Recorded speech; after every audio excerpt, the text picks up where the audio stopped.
اخلص القصه. فاحنا مدينا اوكي خلاص 3 ايام، والراجل جايب له العقد عشان يمضي في اسماعيلي. واساسا الموضوع مش مطروح البيع، هو مطروح ايه؟ ان احنا نمضيه في اسماعيلي.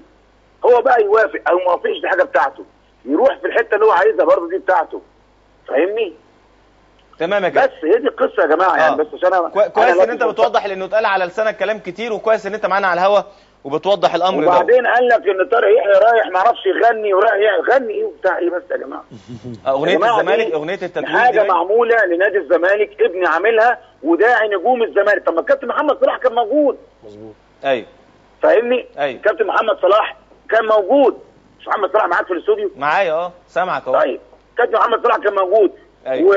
ومدار تاريخ نادي الزمالك كله عندك من اول الكابتن حماده امام الله يوفقه ويمسيه بالخير، مرورا بقى بكل الاجيال، صلاح ومش عارف مين واسماعيل وعبد الحليم علي لغايه عمر جابر وشيكابالا كانوا موجودين. وانت كنت موجود؟ لا انا بقى ما لعبتش في الزمالك. الناس انا ما لعبتش بقى في الزمالك، انا راجل يعني ايه ما لعبتش في الزمالك. لا ده انت ايدر. ما انا مش فاهم يعني. هي الناس واخده الميعاد يا احمد، الميعاد واخدينه من شهر يا كابتن. تمام يعني ده استاد القاهره. تمام. يعني استاد القاهره عشان تيجي تأجر تروح تاخد ملعب استاد القاهره او مدرجات استاد القاهره لازم.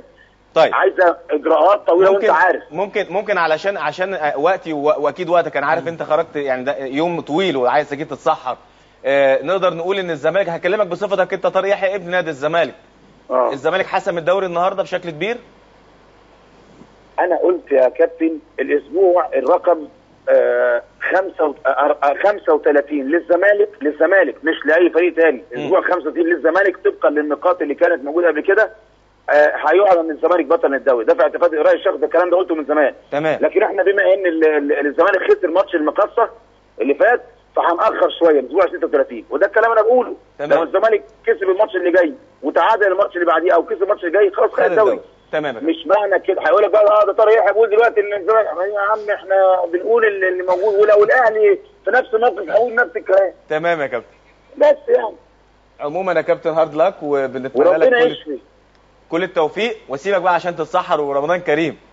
الله اكرم حبيبي. شكرا لك كابتن طارق يحيى المدير الفني لفريق النادي. مش هنتسحر لفريقنا احنا هنتسحر اكيد، بس لازم طبعا لانكم الجماهير جماهير النادي الاهلي عايزين يشوفوا ايه اللي حصل بعد انتهاء مباراه الاهلي مع المصري. نشوف زميلنا المعلق حسام صديق بعد انتهاء المباراه في